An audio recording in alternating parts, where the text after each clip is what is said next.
It's no secret that the comic book industry is in trouble. And I noticed very early this year that there's a trend going on where it's all hands on deck.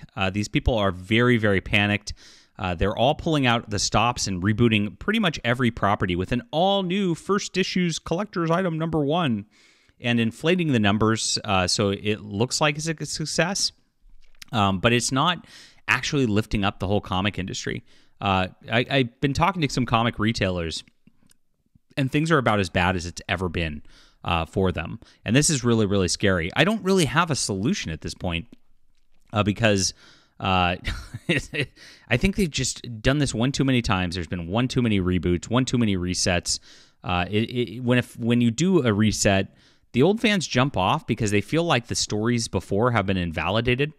And every single time they do, even if it's not a hard reboot, even if it's a soft reboot like this, the tone of the books, the tone of the characters changes so much from one writer to the next that you're bound to lose some fans. Even if you pick up some others, it just doesn't really work out because like that bleed off is happening way faster than people are new coming in. So now Marvel's relaunched this entire X line, and I've talked to some retailers about how sales are going, and it's just not enough.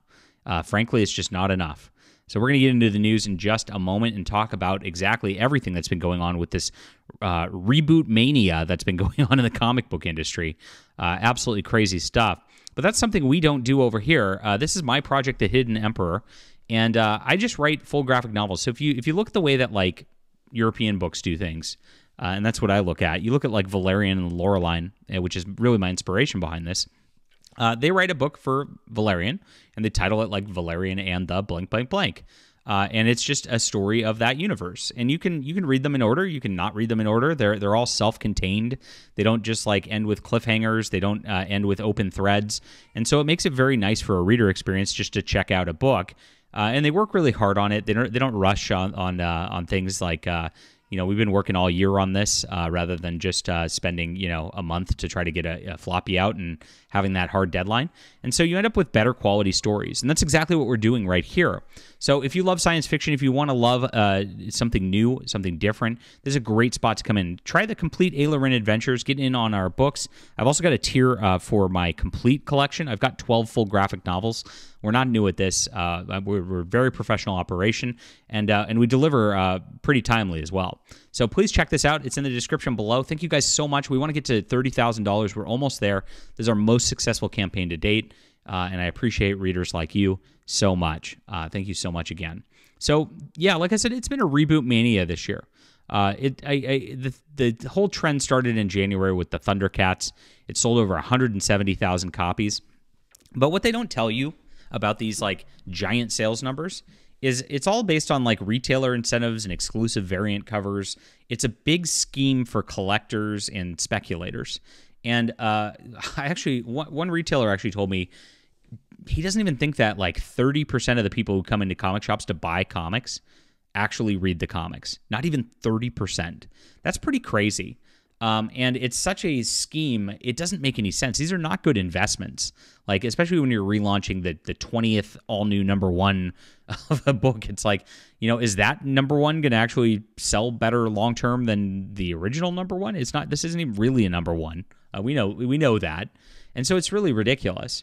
And so this happened, and what they do is they sell exclusive covers that have like, you have to buy 100 copies as a retailer to get a copy of the exclusive cover, or 250. There's 250 to 1 sometimes. It's crazy.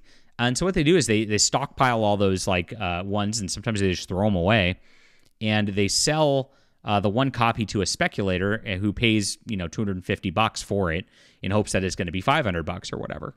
It's really a weird scheme, and it works to some degree. I mean, they sold 170,000 copies. But it's working less and less every single time is the problem that's happening here. Now, Teenage Mutant Ninja Turtles did the exact same thing.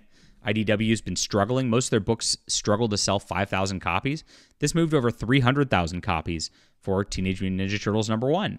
So they tried the exact same thing in July. And then X-Men did the same thing. Now, Marvel doesn't release their sales numbers on this stuff. Marvel, you have to kind of like guess on things because they just make it a secret. And that always, it gives me a red flag that Marvel and DC don't report their sales numbers anymore. These other companies only report them when they do something like this. And you gotta think, if Marvel hit like $200,000 or $300,000 sales with this book, that it would have reported that just to the news, because that's a news article that gets more free promotion. It makes it look like it's a success. And a big thing about that is it's social proof. Like, social proof is a big thing. So you look at my Kickstarter. When people come across this randomly on Kickstarter, they see it's raised $29,000, has almost 400 backers. It's outperforming 99% of the Kickstarters out there, right? And so they see that and they go, wow, there's got to be something to this. It must. Let me take a closer look at it. It's great marketing. So if Marvel did hit those numbers, they totally would be reporting that. Now, what I'm told from comic retailers is that it's selling good. Don't get me wrong. Like, Gail Simone is selling well. The Jed McKay one's selling well. It's not that these are like train wreck sales, but for like a #1 reboot of like an Uncanny X-Men, they would have expected it to be better. And it's indicative of what's happening across the industry. So what I'm told from one retailer said that it's strong numbers, but that's relative to the challenging market we have, meaning this should be selling a lot higher. The market overall is completely dead, and there's massive problems. Now, I watched Wes from Thinking Critical the other day. He did a great analysis of DC Comics. He was going through some of this, and he was showing that 66% of DC Comics are falling below what they traditionally would have called the cancellation line before. So DC Comics would have just like gotten rid of all these books. They only have 51 on the stands. That used to be the new 52. So at that level, 33 of those 51 books are unprofitable, should be canceled, and are just being put out there anyway. Because they need to keep their line going as they're trying to get to this all-in reboot again to try to get people out there. Now, DC's been worse than Marvel with all the reboots. They did their Dawn of DC last year. They did their Future State the year before, where they're, here's the new versions of the characters that are coming, replacing Batman with a black guy. I mean, it was so stupid. And before that, they did their Rebirth. I mean, it's been like years of reboot after reboot after reboot, and nothing's helping the sales. And there's a reason for that. When you reboot, as I mentioned at the beginning of this video, you just like are throwing away the continuity of before. And DC made a statement when they were talking about this and launching Rebirth to begin with, that they were going to get away from a continuity model, that stories are going to be more self-contained. I think when they said that, they just turned off longtime comic readers for a long time, because what it means is writers are going to be lazy. They're not going to check into the past anymore. They're just going to do their own thing. And that's just bad for the line, especially when you've built this shared world continuity. That's a large part of what people love about the comics, that it's continuing, that it's going on, that every story before matters, and it's building up, and these lives are changing. Now, it gets absurd after, 30, 40, 50 years of Spider-Man, not really progressing in his life. And that's when they do the soft reboots that turn off a lot of fans, like One More Day. But at the same time, like, having that there and having that illusion of that, at least, keeps comics fans happy and reading. Now, if they really wanted to be bold, they would just have the comics characters actually progress in life and do things like that. But they're too scared to remove them from their iconic states to some degree too. So they're in a catch-22 where they just like can't tell good stories that are worthwhile, because there's no stakes, because the characters can't develop. Even if they die, they're just going to come back in 6 months. Sometimes they even come back in the same issue now, because it's so stupid. But this is where the comic industry's at. There's no reason to care about the characters. The world's not really going to change. It's always going to revert back. Nothing actually is permanent. They don't care about the continuity. They'll ignore it at whim at this point. And so what's the point? Like, why would you care? Once somebody leaves the title, it's going to be a completely different thing. Now, Gail Simone, to her credit, has done a wonderful job on X-Men. I actually reviewed it yesterday or 2 days ago. You can check it out on the channel. I clickbaited it, guys. So I didn't label it like my normal comic reviews. I did it like this. And so you can look for this one. It worked, by the way. My normal comic reviews, get a couple hundred views. But when I just labeled it like this and just did a comic review, this 100% worked. Yay, YouTube. So got thousands of views on this.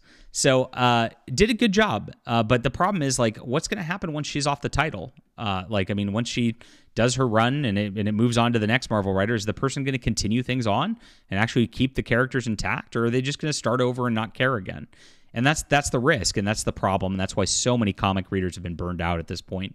The stories just don't matter, and they can't matter until they decide to fix that at Marvel and DC and actually make some steps forward. Stop trying to live off the past so hard with like, you know, things that really don't ring as well as the past. I don't think it's going to go anywhere. So sales are down all across the board. Comic shops are struggling, guys. This should be all hands on deck. We'll see what happens over these next few months. Leave a comment down below with what you think about this. Are you tired of the endless reboots? Hit the like and subscribe button. Make sure to check out the Hidden Emperor graphic novel. This is your alternative. Because I control the characters, they progress. The stories matter. There's no reboots. And I appreciate you for checking things out and supporting us so far. This is in the description below. We'll be back soon.